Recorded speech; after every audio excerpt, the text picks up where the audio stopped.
శ్రీ గణేశాయ నమః. శ్రీ గురుభ్యో నమః. శ్రీ సరస్వత్యై నమః. శ్రీ సీతారామాభ్యాం నమః. మహాకవి శ్రీ వాల్మీకి మహర్షి విరచితమైన శ్రీమద్ రామాయణం 1557 పుస్తక సంఖ్య. మొదటి భాగంలో బాలకాండం, అయోధ్యకాండం శ్లోకములు, తాత్పర్యములు గీతా ప్రెస్ గోరఖ్పూర్ వారి గ్రంథంలో ప్రస్తావన. శ్రీరామావతార పరమార్థం. పరిత్రాణాయ సాధూనాం వినాశాయ చ దుష్కృతాం ధర్మ సంస్థాపనార్థాయ సంభవామి యుగే యుగే. దుష్టులను శిక్షించుట ద్వారా సత్పురుషులను రక్షించుటకు, ధర్మాన్ని సుస్థిరం చేయడం కోసం ప్రతి యుగంలో నేను అవతరిస్తూ ఉంటాను అని గీతాచార్యుడు తెలిపారు. త్రేతాయుగంలో రావణుడు కఠోరమైన తపస్సు చేసి బ్రహ్మదేవుడి నుండి గొప్ప గొప్ప వరాలు పొందాడు. అప్పటి నుంచి అతడు వరగర్వితుడై చేస్తున్న ఆగడాలకు అంతు లేకపోయింది. ఫలితంగా తపోజీవనులైన ఋషీశ్వరులు, దేవతలు అంతా లోకకంటకుడైన రావణుడు పెట్టే అంతులేని బాధలకు తట్టుకోలేకపోయారు. వారి తపస్సులు భంగమవుతూ ఉన్నాయి. యజ్ఞయాగాదులకు విఘ్నాలు ఎదురవుతున్నాయి. కడకు వారి జీవితాలే దుర్భరమయ్యాయి. ఇంతేకాక దేవతలకే కాక దేవేంద్రుడికి కూడా దిక్కులేని స్థితి దాపురించింది. చేసేది లేక బ్రహ్మాది దేవతలందరూ శ్రీమన్నారాయణుడిని శరణుజొచ్చి ఆయనకు తమ కష్టగాథలను తెలుపుకొని తమను రక్షించవలసిందిగా పలు విధాలుగా మొరపెట్టుకున్నారు. అప్పుడు ఆ శ్రీహరి వారికి అభయమొసగాడు. రావణుడు బ్రహ్మదేవుని వరములు అడుగుతూ యక్ష గంధర్వుల వల్ల కానీ, దేవదానవుల వలన కానీ, రాక్షసుల వలన కానీ తనకు మరణం లేకుండా ఉండేలా కోరుకున్నాడు. కానీ మనుష్యుల పట్ల ఉన్న చులకన భావంతో అతడు వాళ్ళ వల్ల తనకు మృత్యువు కలగకుండా అడగలేదు. కాబట్టి దేవతల సూచనను అనుసరించి శ్రీ మహావిష్ణువు మానవుడై శ్రీరాముడుగా అవతరించాడు. దుర్మార్గానికి ఒడిగట్టిన రావణుడు మిక్కిలి తపశక్తి కలిగినవాడు. అలాంటి వాడిని సంహరించడం కోసం శ్రీరాముడు గొప్ప తపఫలాలను సంపాదించాడు. పిమ్మట ఆ దుష్టుని తుదముట్టించి సమస్త లోకముల వారిని పరిరక్షించాడు. రామాయణంగా వాసికెక్కిన ఈ శ్రీరాముని వృత్తాంతం అంతా కూడా మహాతపస్సునకు ఫలరూపంగా దర్శనమిస్తుంది. తైత్తరీయ ఉపనిషత్తు తపస్సును గురించి ఇలా అంటుంది: ఋతం తపః, సత్యం తపః, శ్రుతం తపః, శాంతం తపః, దమస్తపః, సమస్తపః, దానం తపః, యజ్ఞం తపః, ఏతద్ బ్రహ్మ. రుజువర్తనం, సత్యవాక్య పరిపాలనం, వేదశాస్త్రాల అధ్యయనం, శాంత స్వభావం, బాహ్యేంద్రియాలను అదుపు చేయడం, అంతరింద్రియ నిగ్రహం, దాన ధర్మాలను ఆచరించడం, యజ్ఞాలను నిర్వహించడం మొదలైన పవిత్ర కార్యాలన్నీ తపశ్చర్యలే. ఇవి దివ్య శక్తి ప్రదాయకములు. దుష్ట రావణుని సంహరించడమే శ్రీరాముని ప్రధాన లక్ష్యం. అందుకు శ్రీరాముడు అతని తపోనిష్టను మించిన తపశ్శక్తిని కలిగి ఉండాలి. ఆ రాఘవుడు సాధించిన తపఃప్రభావంలో ఈ రామాయణంలో మొదటి నుండి తుది వరకు శ్రద్ధగా పరికిస్తే చక్కగా గోచరమవుతాయి. అశ్వమేధాది మహాయజ్ఞాలను ఆచరించిన దశరథుడు సత్యసంధుడు. సత్వగుణ సంపన్నురాలైన కౌసల్యాదేవి మహాపతివ్రత. ఆమె నోచిన నోములకు, చేసిన దాన ధర్మాలకు లెక్కేలేదు. ఆ పుణ్య దంపతుల తప ఫలితంగా వారికి పుత్రుడై ఈ భూలోకంలో అవతరించిన మర్యాదా పురుషోత్తముడు శ్రీరాముడు. బ్రహ్మర్షి అయిన వశిష్ఠుడి దగ్గర వేదాంగములను, సకల శాస్త్రములను అభ్యసించడం, మహాతపస్వి అయిన విశ్వామిత్రుని నుండి అస్త్రశస్త్రాలను గ్రహించడం, వనవాస దీక్షలో భరద్వాజ మహర్షి, అత్రి మహాముని, అగస్త్య మునీశ్వరుడు, సుతీక్ష్ణముని పుంగవుడు మొదలైన వారి ఆశీస్సులతో వారి మహాతప ఫలములను సమకూర్చుకున్న శ్రీరామచంద్రుడు ఈ దివ్య తపశ్శక్తులకు ప్రతిరూపమై భాసిల్లారు. శ్రీమద్ రామాయణం లోకంలో అవతరించుటకు మూల పురుషుడైన వాల్మీకి ఒక మహాతపస్వి. ఈ మునికి శ్రీరామగాథను అనుగ్రహించిన నారదుడు వేద శాస్త్రాలను అభ్యసించినవాడు, గొప్ప యోగి పుంగవుడు, దివ్య తపస్వి. వారు పూజ్యులు, చిరస్మరణీయులు. వాల్మీకి నారద సంవాదం.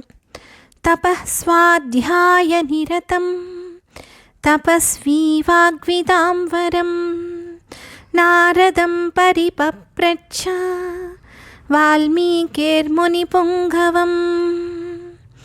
తపస్శీలుడును, వేదాధ్యయన నిరతుడును, వాక్చతురులలో అగ్రేసరుడును, మునిశేఖరుడు అయిన నారదుడు ఒకనాడు వాల్మీకి మహర్షి యొక్క ఆశ్రమానికి ఇచ్చేశారు. అప్పుడు గొప్ప తాపసి అయిన వాల్మీకి ముని జిజ్ఞాసతో ఆ దేవర్షిని ఇలా ప్రశ్నించారు: ఓ మహర్షి, సకల సద్గుణ సంపన్నుడు, ఎట్టి విపత్కర పరిస్థితులలోనూ తొణకనివాడు, సామాన్య విశేష లౌకిక అలౌకిక ధర్మాలను తెలిసినవాడు, శరణాగత వత్సలుడు, ఎలాంటి క్లిష్ట పరిస్థితుల్లోనూ ఆడి తప్పనివాడు, నిశ్చలమైన సంకల్పం కలిగినవాడు, సదాచార సంపన్నుడు, సకల ప్రాణులకు హితం కూర్చేవాడు, సకల శాస్త్ర కుశలుడు, సర్వకార్య దురంధరుడు, తన దర్శనంతోటే అందరినీ సంతోషింపజేసేవాడు, ధైర్యశాలి, అరిషడ్వర్గాలను జయించినవాడు, చక్కని రూపలావణ్యాలతో శోభిల్లేవాడు, ఎవ్వరిపైనను అసూయ లేనివాడు, రణరంగంలో కుపితుడైతే దేవాసురులను సైతం భయకంపితులను చేసేవాడు అయిన మహాపురుషుడు ఎవరు? ఓ దేవర్షి, మీరు సర్వజ్ఞులు, అలాంటి మహాపురుషుని గురించి తెలుపగల సమర్థులు మీరే అని అడిగారు. అంతటా త్రిలోకజ్ఞుడైన నారదుడు వాల్మీకి మహర్షి పలుకులకు సంతసించి, ఓ మహాముని, నీవు ప్రస్తావించిన ఈ ఉదాత్త గుణాలు ఒక్కరిలోనే ఉండడం కష్టం, దుర్లభం. కానీ అలాంటి విశేష గుణాలు కలిగిన ఉత్తమ పురుషుని గురించి చెప్తాను, విను అని పలికి నారద మహర్షి శ్రీరాముని గుణగణాలను వివరించే రామాయణ గాథను సంక్షిప్తంగా తెలిపి బ్రహ్మలోకానికి వెళ్ళారు. రామాయణ కావ్యావతరణం. ఆది కవి చతురాస్యో కమలజవల్మీకజో వందే లోకశ్లోక విధాత్రో యయోర్భిదాలే సమాత్రేణ. కమలోద్భవుడైన బ్రహ్మముఖం నుండి వేదము, వల్మీక సంభవుడైన వాల్మీకి మహర్షి గంటం నుండి శ్రీమద్ రామాయణము జాలువారాయి. ఇరువురును చతురాస్యులు, అనగా ఒకరు చతుర్ముఖులు, మరొకరు చతురవచనులు. బ్రహ్మ లోక విధాత, వాల్మీకి శ్లోక విధాత. ఆ ఉభయుల మధ్య గల భేదము లేశ మాత్రమే. కాబట్టే వేదసారమైన రామాయణము వాల్మీకి మహర్షి హృదయం నుండి ఆవిర్భవించింది. మహర్షి వాల్మీకి ఆది కవియే కాక వేదాంతి, దార్శనికుడు, తపస్వి, ప్రజలకు మార్గదర్శకుడు. వాల్మీకి మహర్షి శిష్యులతో కూడి తమసా నదీ తీరాన వెళ్తుండగా ఒక వేటగాడు క్రౌంచ పక్షుల జంటలో మగపక్షిని బాణంతో కొట్టాడు. అప్పుడది నేల కొరిగి విలవిల్లాడుతూ అశువులు వీడింది. ఆ దృశ్యాన్ని చూసి వాల్మీకి ముని హృదయం ద్రవించింది, మనస్సు ఆర్ద్రమైంది, నయనాలు అశ్రులతో నిండాయి, కంఠం గద్గదమైంది. ఫలితంగా ఆయన శోకాకులుడయ్యాడు. ఆ శోక ప్రభావంన వెంటనే ఆయన ముఖం నుండి ఈ మాటలు వెలువడ్డాయి: మా నిషాద ప్రతిష్ఠాం త్వమగమః శాశ్వతీ సమాః యత్క్రౌంచ మిథునాదేకం అవధీ కామమోహితం. ఓరి కిరాతుడా, క్రౌంచ దంపతుల్లో కామమోహితమైన ఒక దానిని చంపి నీవు శాశ్వతమైన అపకీర్తిని పొందావు. శోక పరితప్త హృదయంతో వాల్మీకి ముని తన ఆశ్రమానికి చేరారు. కానీ కరుణాపూరితమైన ఆ దృశ్యం నుంచి ఆయన తన మనస్సును మరల్చుకోలేకపోయారు. ఆయన మానసిక కల్లోల స్థితిని గాంచి బ్రహ్మదేవుడు ఇలా పలికారు: మహర్షి, శోకంతో నీవు ఉచ్చరించింది ఛందోబద్ధమైన శ్లోకమే. శ్రీరామచరిత్రంను నీవు ఒక కావ్య రూపంలో రచించు. ఈ రామాయణ మహాకావ్యం లోకములందున పర్వతములు, నదులు ఉన్నంత కాలం విరాజిల్లుతుంది. తద్వారా నీవు శాశ్వతమైన కీర్తిని పొందు అన్నారు. యావత్ స్థాస్యంతి గిరయః సరితశ్చ మహీతలే తావత్ రామాయణ కథా లోకేషు ప్రచరిష్యతి. బ్రహ్మదేవుని ఈ పలుకులు వాల్మీకి కావ్యరచనకై ప్రేరణనొసగాయి. అనంతరం అతడు యోగాసీనుడై రామచరిత ఘట్టములను దృశ్యములను తన మనోనేత్రంలో చూడగలిగారు. పిమ్మట ఆది కావ్యమైన శ్రీమద్ రామాయణ రచనకు అంకురార్పణ జరిగింది. కావ్యం రామాయణం కృత్స్నం సీతాయాః చరితం మహత్ పౌలస్త్యవధమిత్యేవ చకార చరితో వ్రతః. ఈ కావ్యంన రామకథ, సీతా చరిత్రము, రావణవధ వర్ణింపబడ్డట్టుగా బాహ్యంగా ఉన్న లోతుగా పరిశీలిస్తే ఇందులో బ్రహ్మకథ మనోవిజయం వర్ణితమైనట్లు గోచరిస్తుంది. రామస్య అయనం రామాయణం అనగా రాముని యొక్క చరిత్ర రామాయణము. రామ అయ్యతే అనేన ఇది రామాయణం అనగా దీనిని పఠించిన వారు రాముని వలె ధర్మశీలురై కడకు బ్రహ్మ సాయుధ్యాన్ని పొందుదురని భావము.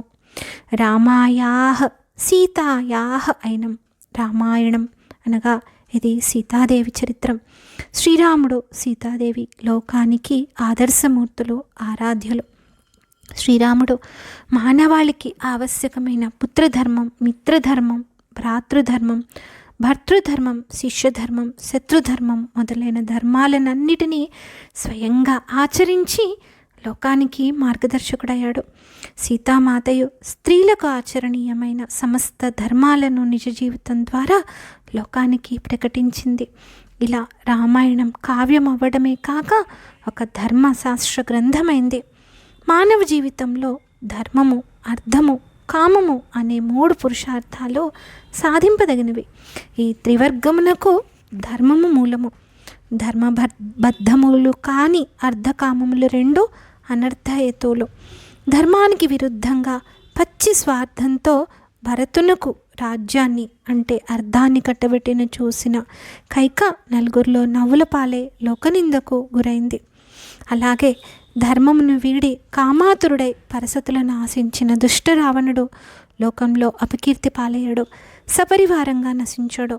ధర్మబద్ధుడై రాజ్యాన్నే పరిత్యజించిన శ్రీరాముడు లోకారాధ్యుడయ్యాడు. కావున్నే రామో విగ్రహవాన్ ధర్మ, శ్రీరాముడు మూర్తీభవించిన ధర్మం అని వాల్మీకి మహర్షి నుడివారు.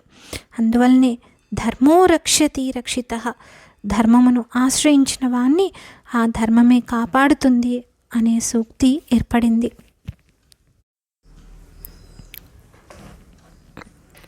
బాలకాండము కథాసంగ్రహము విశేషాంశములు.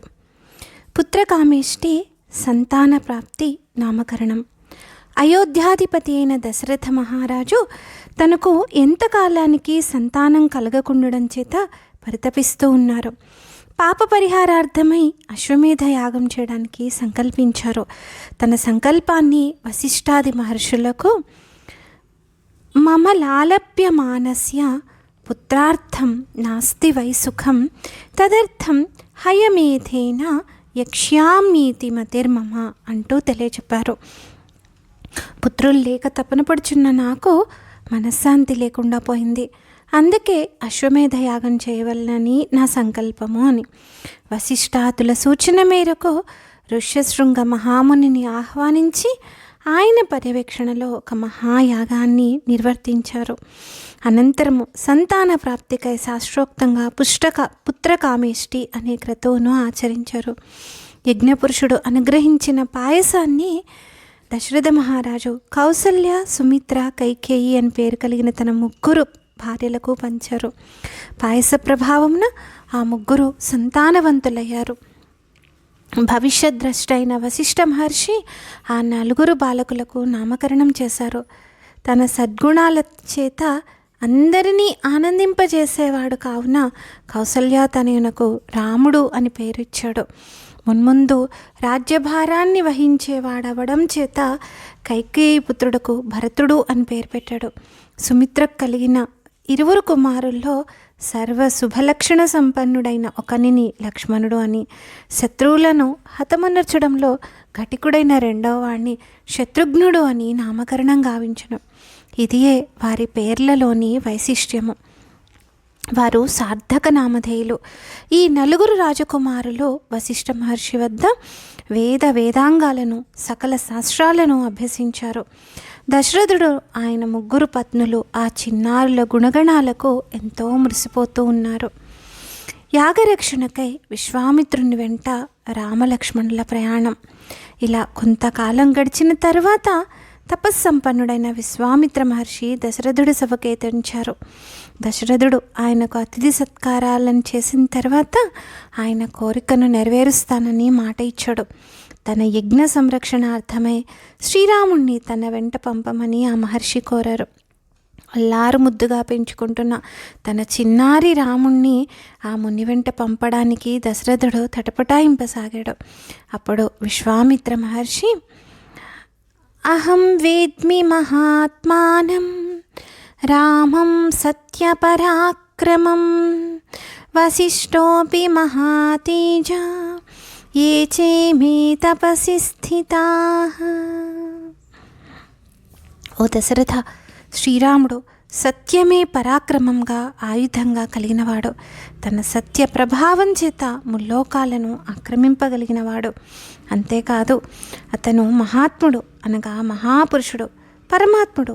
అహం వేద్మి, నేను ఇతన్ని విష్ణువుగా తెలిసిన వాడను. అహహ అంటే విష్ణువు. విష్ణువు యొక్క 1000 నామాలలో అహహ అనేది ఒకటి. అహత్ సంవర్తకో వాణ్ణి అని కదా. ఈ విషయాలన్నిటినీ నేనే కాదు, మీ కుల పురోహితుడైన మహాతేజస్వి అయిన వశిష్ఠుడు, తపస్సంపన్నులైన ఇతర మహర్షులు కూడా తెలిసిన వారే అని అన్నారు. ఆ తర్వాత వశిష్ఠుని సూచన మేరకు దశరథుడు రామలక్ష్మణులను విశ్వామిత్రుని వెంట పంపారు. 16 సంవత్సరాలు కూడా నిండని ఆ చిన్నారులకు ఆకలి దప్పులు మొదలైన బాధలు లేకుండా ఉండడానికి విశ్వామిత్రుడు బల అతిబల అనే విద్యలను నేర్పాడు. మున్ముందు శ్రీరాముడు చేయవలసిన రాక్షస సంహారాన్ని దృష్టిలో ఉంచుకొని విశ్వామిత్రుడు వారికి వివిధములైన అస్త్రశస్త్రాలను ప్రయోగం, ఉపసంహారం కూడా నేర్పించారు. శ్రీరాముని మేలుకొల్పును విశ్వామిత్రుడు కౌసల్య సుప్రజారామ అని సంబోధించాడు. ఎందుకు అంటే తల్లిని మించిన దైవం లేదు. నా మాతు పరదైవతం, తండ్రి కంటే తల్లి 100 రెట్లు గొప్పది. పితు శతగుణం మాత గౌరవేణ అతిరిచ్యతే అని కదా ఆర్యోక్తి. నేటికిని భగవంతుని సుప్రభాత సేవలు ఈ సంబోధన తోడనే ప్రారంభమవుతున్నాయి. మార్గమధ్యంలో సోణ నది వృత్తాంతాన్ని తెలుపుతూ విశ్వామిత్రుడు కుశనాభుని కథను ప్రస్తావించాడు. వనమున విహరిస్తున్న కుశనాభుని కుమార్తెలను వాయుదేవుడు తనను పెండ్లి ఆడని కోరగా వారమేమో తండ్రి చాటు బిడ్డలము, ఈ విషయం అడగవలసింది వారినే అని చెప్పారు. ఇది భారతీయ సంస్కృతికి ఒక మచ్చుతునక. రామలక్ష్మణులు రాక్షసుల బాధను తొలగింపగా విశ్వామిత్రుని యజ్ఞం నిర్విఘ్నంగా ముగిసింది. పిమ్మట వారు ధనుర్యాగాన్ని తిలకించడానికి మిథిలకు బయలుదేరి వెళ్లారు. అహల్య శాప విమోచనం. అహల్య బ్రహ్మమానస పుత్రిక, అయోనిజ. ఈమె మహాతపస్వి అయిన గౌతమ మహర్షి ధర్మపత్ని. గౌతముడు తీవ్రమైన తపస్సు చేస్తున్నాడు. తాపసులను కామ క్రోధవశములను గావించుచు వారి తపశ్శక్తిని భంగపరచడం ఇంద్రుని లక్షణం. తన పదవికి ఎలాంటి ప్రమాదం రాకుండా దాన్ని నిలుపుకొనడానికి అతను అలా చేస్తూ ఉంటాడు. ప్రస్తుతం ఇంద్రుడు గౌతముని తపస్సు భగ్నం చేయడానికి సిద్ధపడ్డాడు. జితేంద్రుడైన ఆ మహర్షి కామమునకు లొంగడని గ్రహించి అతనిలో క్రోధం కలిగించడానికే ఒక పన్నాగాన్ని పన్నాడు. వెంటనే గౌతముడు ఆశ్రమంలో లేని సమయం చూసుకొని ఇంద్రుడు గౌతముని వేషంలో ఆ ఆశ్రమానికి చేరి తనను సుఖపెట్టమని అహల్యను కోరాడు. అంతటా ఆమె అధాబ్రవీత్ సురశ్రేష్టం కృతార్థేనాంతరాత్మన కృతార్థాస్మి సురశ్రేష్ఠ గచ్చ శీఘ్రమితః ప్రభో ఆత్మానం మాంచ దేవేశ సర్వథా రక్షమానద అని అడిగింది. ఓ సురశ్రేష్ఠ, నా దాంపత్య జీవనంలో నేను సంతుష్టురాలను. నువ్వు ఇక్కడి నుంచి వెళ్ళిపో. నా గౌరవాన్ని కూడా నిలుపు అని ఇంద్రుడితో పలికింది అహల్యామాత. అంతలో గౌతముడు తన ఆశ్రమానికి వస్తూ తన సమీపంలో తన రూపంలో నిలిచి ఉన్నాడు ఇంద్రుడు అని గ్రహించాడు. ఇంద్రుని దుష్ట సంకల్పం ఎరిగిన ఆ మహర్షి ఆ సురపతిని శపించాడు. ఆ తర్వాత క్రోధావేశంతో అహల్యను కూడా వేల కొలది సంవత్సరాలు అన్నపానాలు వీడి వాయుభక్షణతో తప్పిస్తూ భస్మసాయిన్వై ఈ ఆశ్రమంలోనే పడి ఉండు. శ్రీరాముడి రాకతో నీకు నిజరూపం ప్రాప్తిస్తుంది అని శపించాడు. ఫలితంగా గౌతమముని తపశ్శక్తి క్షీణించింది. ఇంద్రుడి పన్నాగం ఫలించింది. శ్రీరాముని దర్శనంతో అహల్యామాతకు శాప విముక్తి కలిగింది.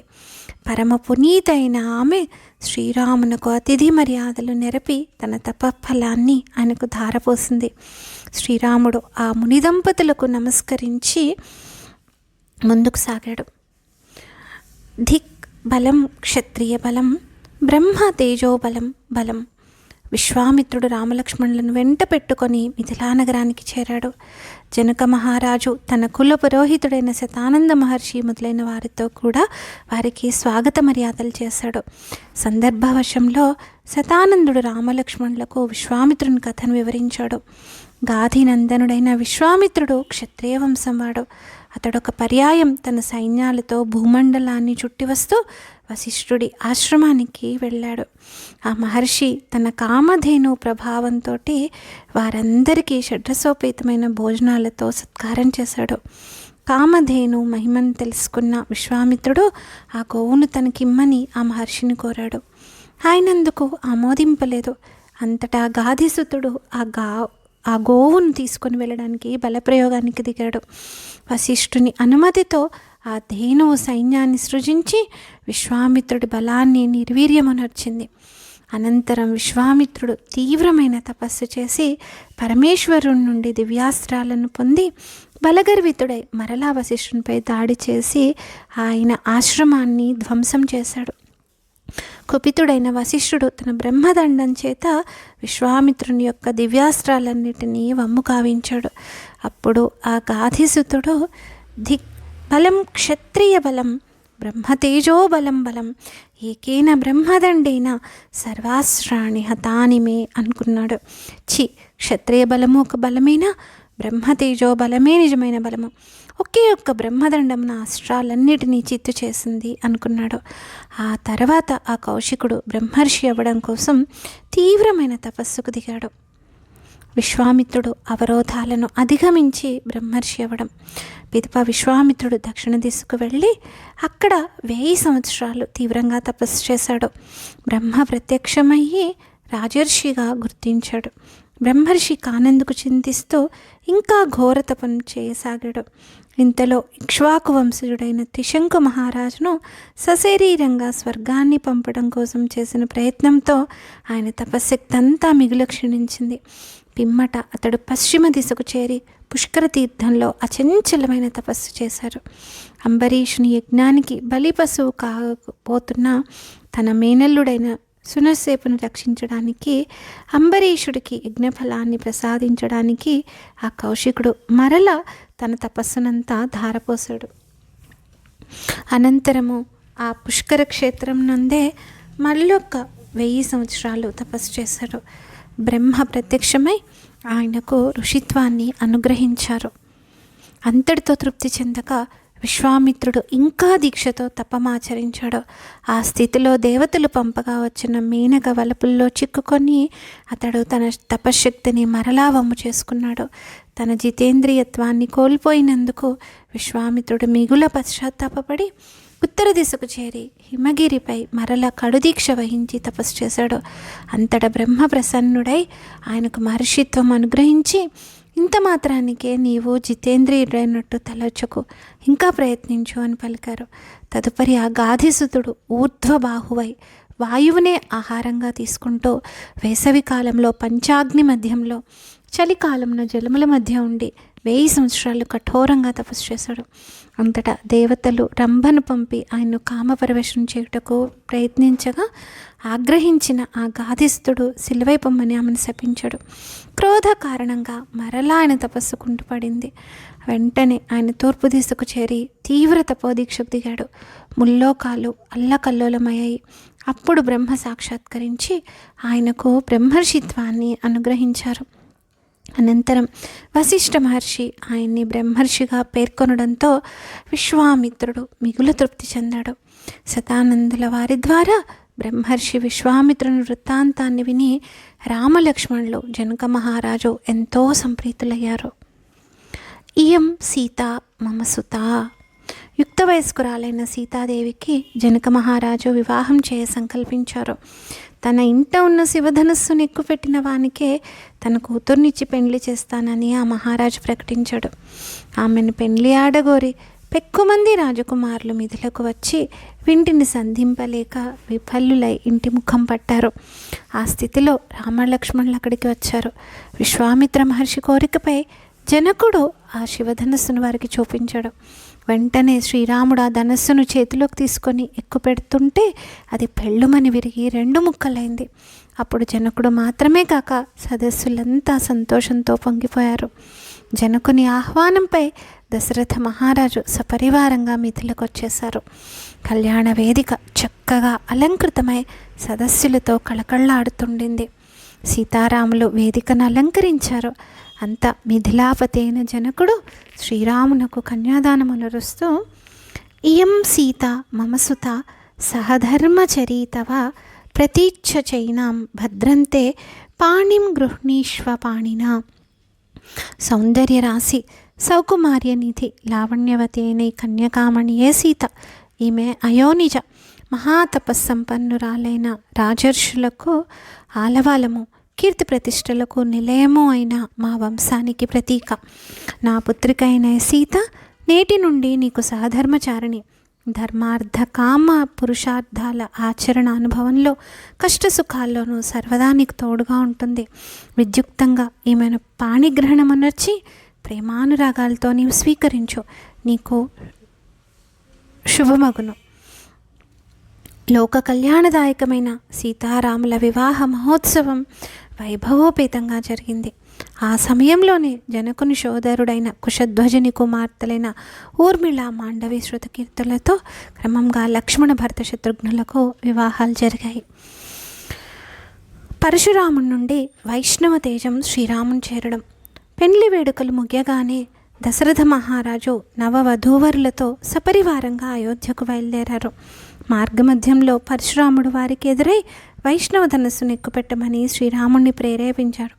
అంతటా శ్రీరాముడు ఆ ధనుస్సుతో పాటు పరశురాముడిలోని దివ్యమైన వైష్ణవ తేజమును, ఆయన యొక్క తపశక్తిని గ్రహించేశాడు.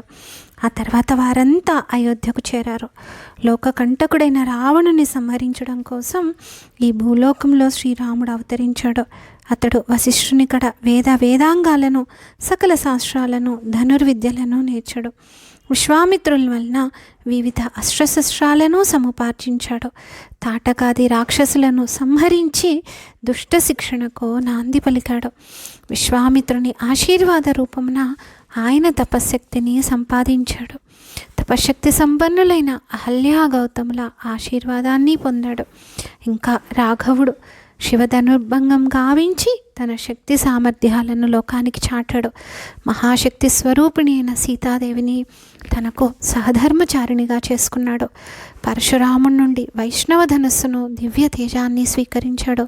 ఈ విధంగా బాలకాండము శ్రీరాముణ్ణి సర్వసన్నద్ధుని గావించడం ద్వారా రావణ సంహార మహాయజ్ఞానికి పూర్వరంగాన్ని సిద్ధమనర్చింది. ధన్యాస్మి. స్వస్తి.